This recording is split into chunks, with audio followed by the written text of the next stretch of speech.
السلام علیکم ورحمۃ اللہ وبرکاتہ۔ وعلیکم السلام ورحمۃ اللہ وبرکاتہ۔ امریکن اسلامک سوسائٹی اور انٹرنیشنل خانقاہ مشن کے زیر اہتمام جس طرح کے کلاسز سنڈے چلائی جا رہی ہیں، الحمدللہ اسی سنڈے کلاس کا ایک اور اہم اجلاس آج ہو رہا ہے، اور آج بہت اہم سبجیکٹ جس ٹاپک پہ پہلے دن سے سب کو جمع کیا جا رہا ہے، آؤ نماز سیکھیں، اس کا ایک اہم سبجیکٹ یعنی نماز کا چیپٹر انشاءاللہ آج سٹارٹ ہوگا۔ تو آج کے چیپٹر میں نماز کے شرائط یا نماز کا تعارف یا نماز کا ڈیفینیشن، اس کی تعریف پیش کرنے سے پہلے کچھ جو ہے اہل خدمات شریعہ میں ضروری گزارش کے طور پر کچھ نماز کے بارے میں تاکید، کچھ نصیحت، کچھ اس کی فضیلت بیان کی جا رہی ہے۔ سب سے پہلے نماز کا ترجمہ، صلاۃ عربی لفظ ہے، اس کا اردو ٹرانسلیشن ہے نماز، اور نماز کے معنی ہے دعا۔ صلاۃ کے معنی دعا، لفظی معنی، لیکن اصطلاح شریعت میں نماز کسے کہتے ہیں؟ مخصوص ارکان ادا کرنے کا نام نماز ہے۔ مثال کے طور پہ قیام کرنا، رکوع کرنا، سجدہ کرنا، قعدہ کرنا، یہ سارے ارکان کو مخصوص انداز میں ادا کرنے کا نام نماز، ٹھیک۔ اور اس سے تھوڑا اور آگے خشوع اور خضوع کے ساتھ اس کا مکمل تعریف اصطلاح شریعت کے ساتھ ساتھ اصطلاح طریقت میں بھی یہ بیان کی گئی، کامل طہارت کے ساتھ اور مکمل خشوع اور خضوع کے ساتھ۔ خشوع اور خضوع کا مطلب اللہ کی طرف مکمل دھیان رکھیں، ارکان مخصوصہ کو، رکوع، قیام، رکوع، نماز، سجدہ وغیرہ کو ادا کرنے کا نام نماز، ٹھیک۔ اور نماز ایسی پڑھنا چاہیے جیسے نبی پاک نے فرمایا، صلو کما رأیتمونی اصلی، کہ نماز اس طرح پڑھو جس طرح تم مجھے پڑھتا دیکھ رہے ہو۔ کیسے؟ کہ صلی کأنک تراہ فإن لم تکن تراہ کأنہ یراک۔ حدیث میں ہے کہ نماز اس طرح پڑھو جس طرح گویا تم اللہ کو دیکھ رہے ہو۔ اللہ کو دیکھنا کتنی بڑی دولت ہے، کتنی بڑی نعمت ہے، آدمی کتنا گم ہو جاتا ہے اللہ کے جلووں میں۔ اگر یہ مقام اسے مل گیا نماز میں، یعنی خشوع اور خضوع کی تو وہاں انتہا ہی انتہا، ٹھیک۔ اگر یہ کامل حضوری تمہیں میسر نہ آ سکے، یعنی اتنا بڑا مقام تم کو نماز نہ مل سکے، کم سے کم اتنا دھیان ضرور رکھو کہ وہ مالک مولا تمہیں دیکھ رہا ہے، ٹھیک۔ یہ نماز کی تعریف ہوئی۔ نماز وہ عبادت ہے جو سب سے پہلے فرض ہوئی۔ نماز وہ عبادت ہے جو سب سے پہلے فرض ہوئی اور سب سے پہلے دنیا سے اٹھا لی جائے گی، اور سب سے پہلے محشر میں اسی کے بارے میں سوال ہوگا، ٹھیک۔ یہ تین باتیں یاد رکھیے، نماز وہ عبادت ہے جو سب سے پہلے فرض ہوئی اور سب سے پہلے دنیا سے اٹھا لی جائے گی، اور سب سے پہلے محشر میں نماز ہی کے بارے میں سوال ہوگا۔ روز محشر کے جاں گداز بود، اولین پرسش نماز بود۔ اور نماز سے کوئی شریعت خالی نہیں۔ حضرت آدم علی نبینا علیہ الصلوۃ والتسلیم سے لے کے ہمارے حضور خاتم النبیین جناب محمد رسول اللہ صلی اللہ تعالی علیہ وسلم تک جتنی شریعتیں گزری، ان سب شریعتوں میں نماز فرض تھی، مگر انداز اور طریقہ الگ تھا۔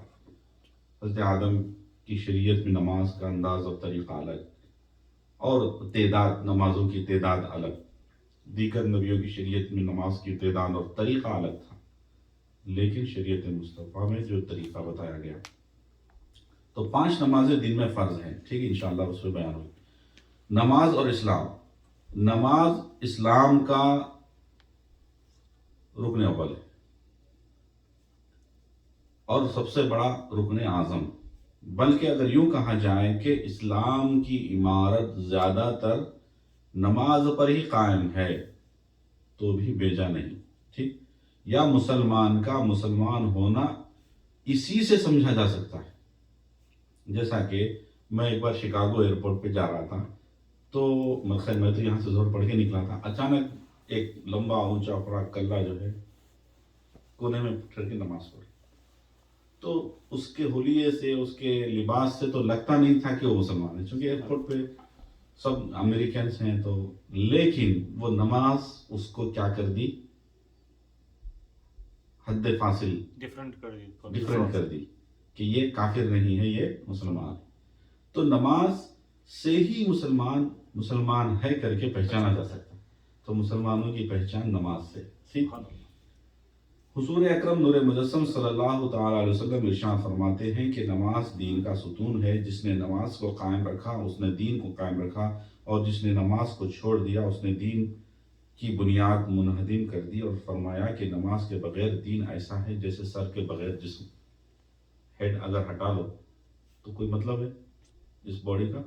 کچھ نہیں، تو بغیر سر کے جسم کی کوئی ویلو نہیں، اسی طرح بغیر نماز کے دین کی بھی کوئی اہمیت نہیں۔ دین کی اہمیت نماز سے، نماز کی اہمیت، نماز ہر فرد مسلمان پر، خواہ وہ امیر ہو یا فقیر ہو یا تندرست ہو یا مریض ہو یا مقیم ہو یا مسافر ہو، روزانہ 5 وقت فرض ہے۔ مطلب امیر پہ بھی نماز فرض ہے 5 وقت کی، ایسا نہیں کہ اس کے پاس وہ ملٹی بلینر بن گیا اب اس کو نماز ڈسکاؤنٹ کر دیں گے، معاف کر دیں گے، ایسا نہیں ہو سکتا۔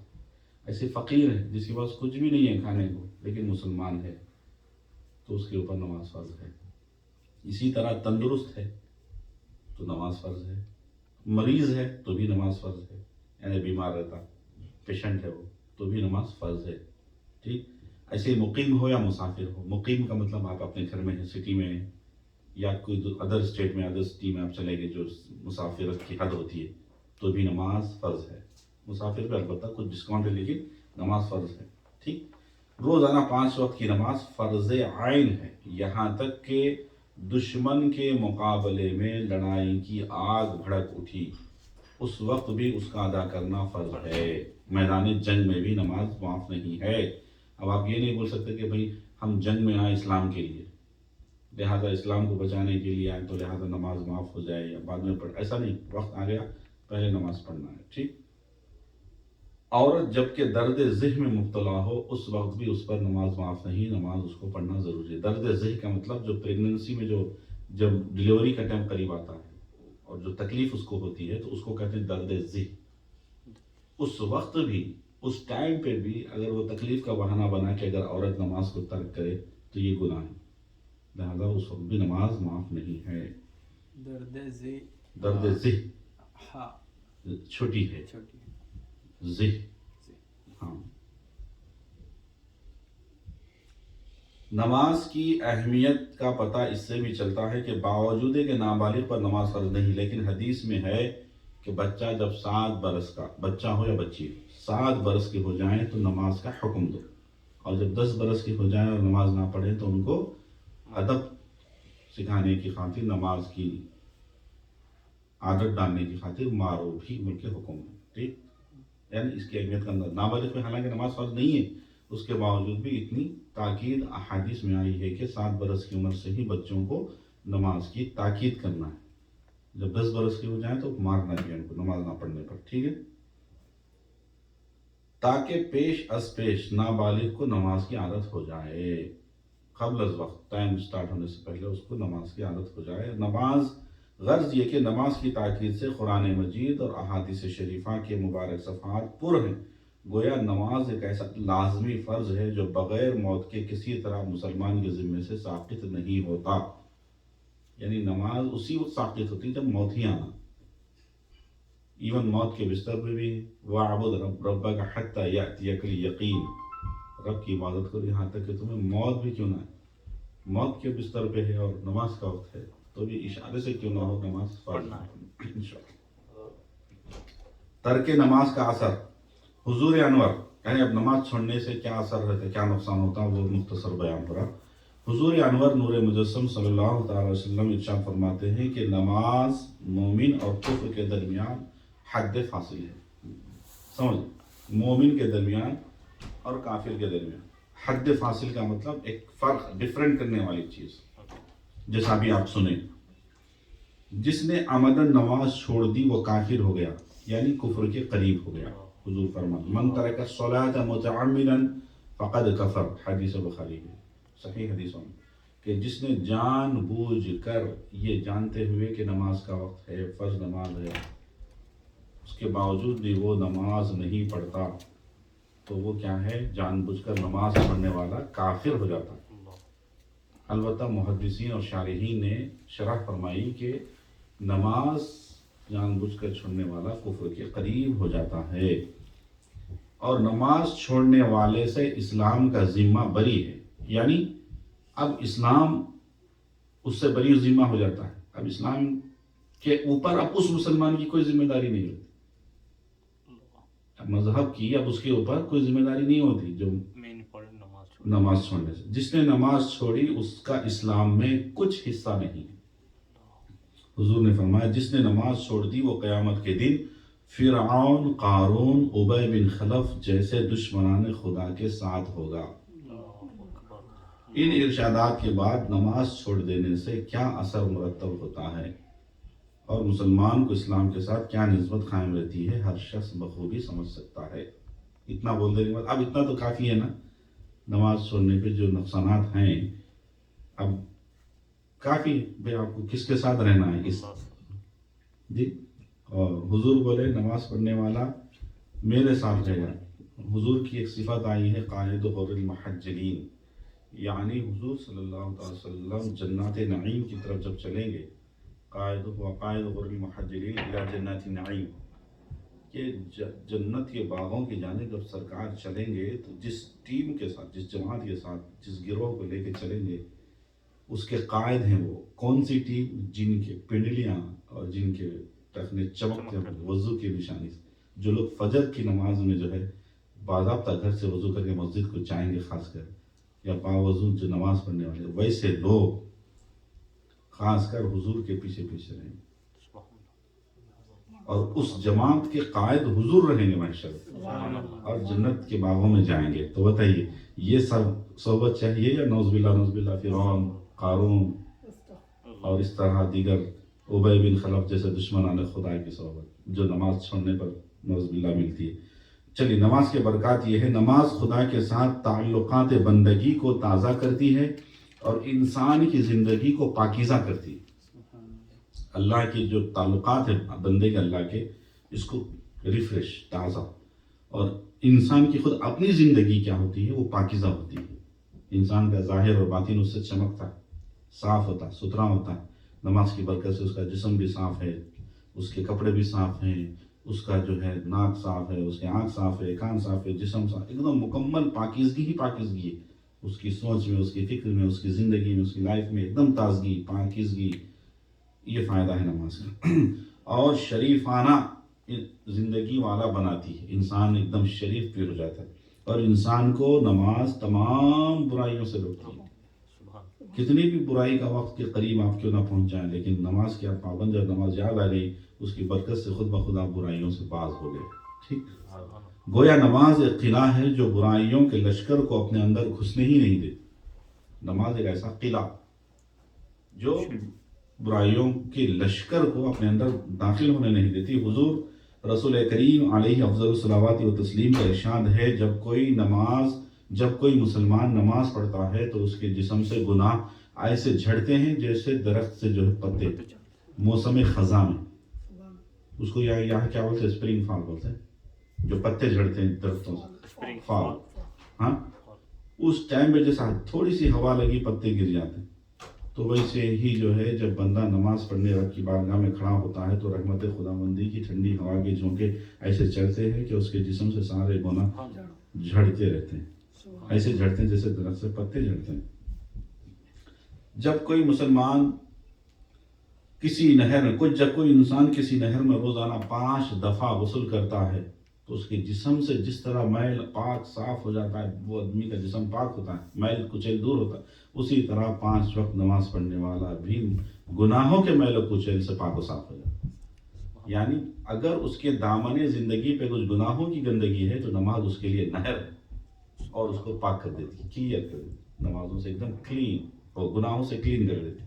ٹھیک، اس کے آگے حضور کا ارشاد ہے ہر نماز سے دوسری نماز تک جتنے صغیرہ گناہ ہوتے ہیں، چھوٹے گناہ دو قسم کے، ایک چھوٹا گناہ ایک بڑا گناہ، ٹھیک، تو جتنے صغیرہ گناہ ہوتے ہیں وہ سب معاف ہو جاتے ہیں ایک نماز سے دوسرے۔ آپ نے فجر پڑھی ہے، اب ظہر کے بیچ میں خدا نہ خاصا کوئی چھوٹا چھوٹا گناہ ہو گیا، وہ خود بخود وہ مٹ جاتے ہیں۔ ظہر سے عصر تک خدا نہ خاصا کوئی گناہ ہو گیا وہ سب مٹ جاتے ہیں نماز کی برکت سے۔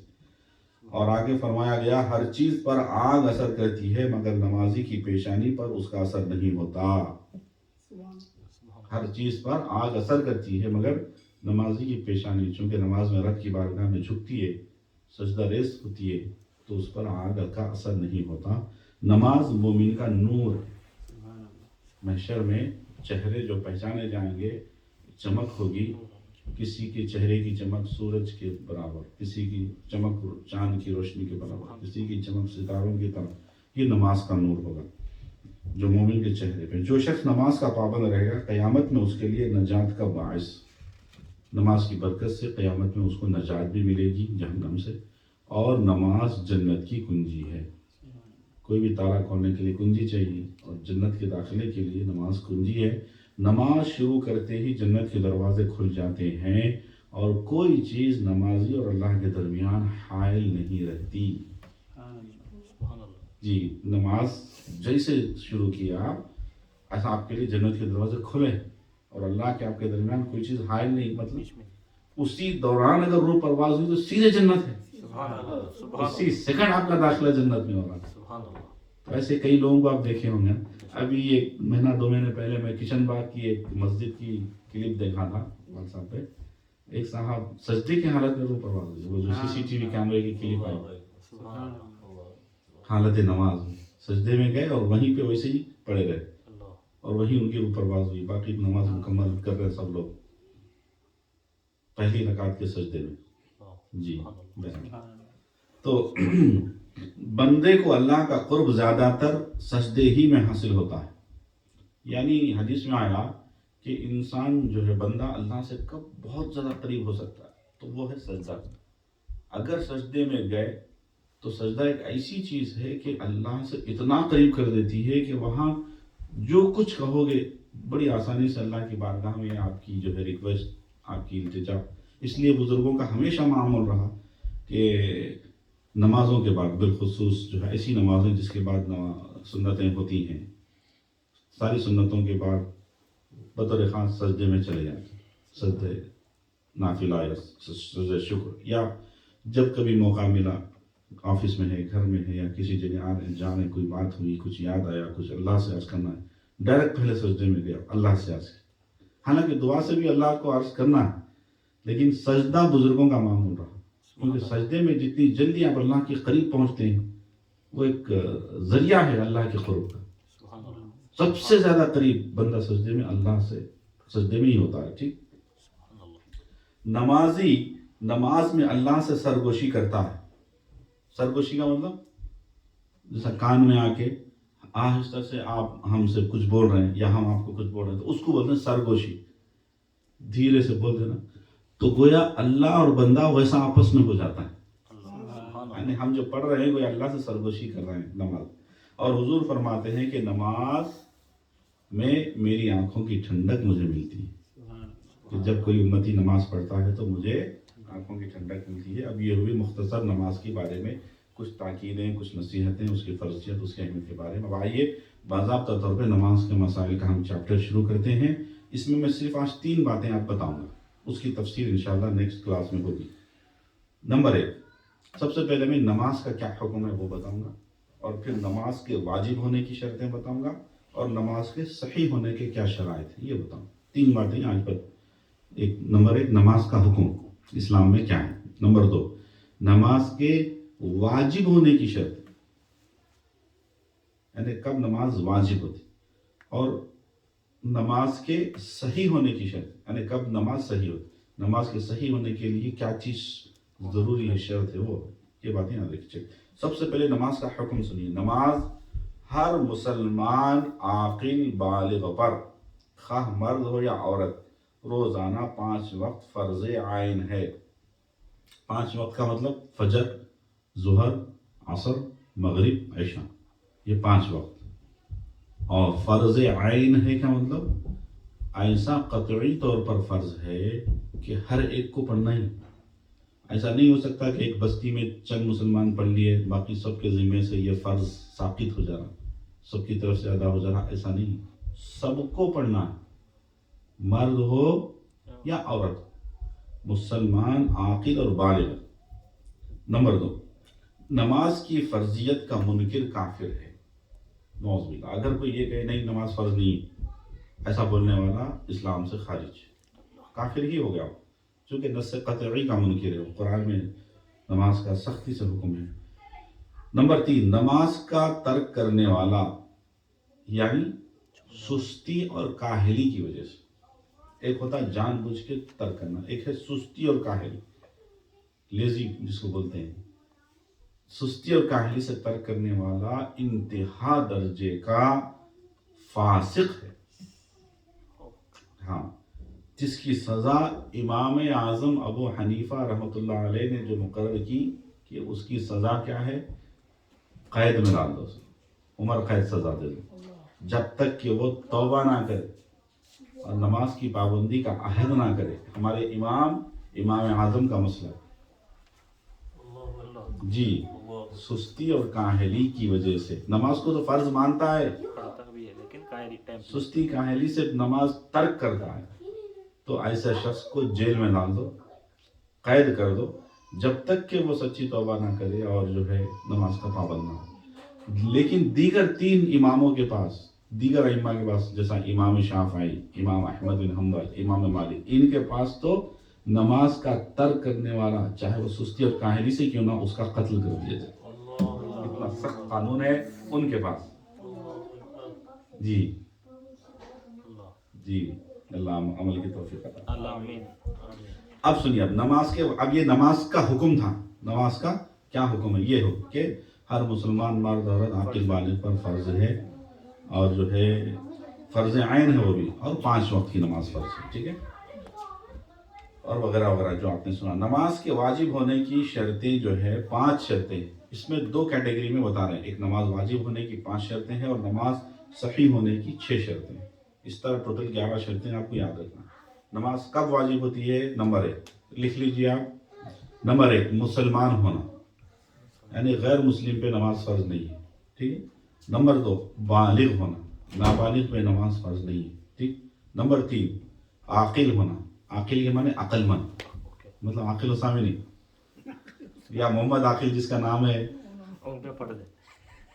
مطلب وہ نابالغ ہے مگر محمد عاقل ہے نہیں. عاقل کا مطلب عقل مند. مجنون پہ نماز فرض نہیں، پاگل پہ نہیں، یعنی جس کی عقل جو ہے چلی گئی، جو پاگل ہو گئے، اس پہ نماز فرض نہیں. نمبر 4 وقت کا پایا جانا شرط ہے. جیسا کہ اب آپ ظہر پڑھنے کا ارادہ کرتے ہیں، مثال کے طور پہ اب ظہر کا وقت میرے خیال سے شروع ہو چکا ہے. اب اگر ظہر پڑھنا ہے آپ کو، تو آپ کے لیے ظہر کا وقت ہونا ضروری ہے.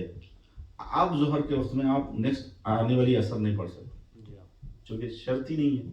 اذا فات الشرط ففات المشروط، جب شرط فوت تو مشروط فوت، تو لہٰذا جب وقت نہیں تو وقت کی نماز بھی نہیں ہوگی. تو جس نماز کو آپ ادا کریں اس نماز کا وقت ہونا شرط ہے. جو ظہر اثر ملا کے پڑھ لیتے ہیں وہ جو سفر میں ہوتے نا وہ جمع سوری ہے. امام اعظم ابو حنیفہ کے پاس جمع سوری بولتے اس کو. سورتن جمع کرنا جائز، حقیقتاً جمع کرنا ہمارے پاس جائز نہیں ہے سوائے عرفات اور مزدلفہ کی. امام اعظم ابو حنیفہ کے پاس. امام شافعی کے پاس کیا ہے؟ سفر میں جمع حقیقی جائز ہے. اب میں وہی سمجھاتا ہوں. جمع سوری کا مطلب کیا ہے؟ مثال کے طور پہ اب ظہر کا وقت شروع ہوا اور ختم کب ہوتا؟ ایک مثال بتا رہا ہوں، ٹھیک 4 بجے ظہر کا وقت ختم ہو رہا فار ایگزامپل، اور 4 بجے کے بعد فوراً عصر کا وقت شروع ہو رہا. تو سفر میں جمع سوری جائز ہے. مطلب جب ظہر کا ختم پہ ہو آپ ظہر پڑھ لیں، جیسے ظہر کا سلام پھیرے وقت ختم، سب نماز ختم، پھر کھڑے ہو کے آپ عصر پڑھ لیں. تو ظہر کے وقت میں ہی ہو رہی، عصر کے وقت میں ہو رہی. اس کو بولتے جمع سوری، جو امام اعظم سورتن جمع کر. دکھنے میں ایسا دکھ رہا کہ ظہر عصر جمع ہو گئی، لیکن حقیقت میں ظہر کے وقت میں ادا ہو رہی اور عصر کے.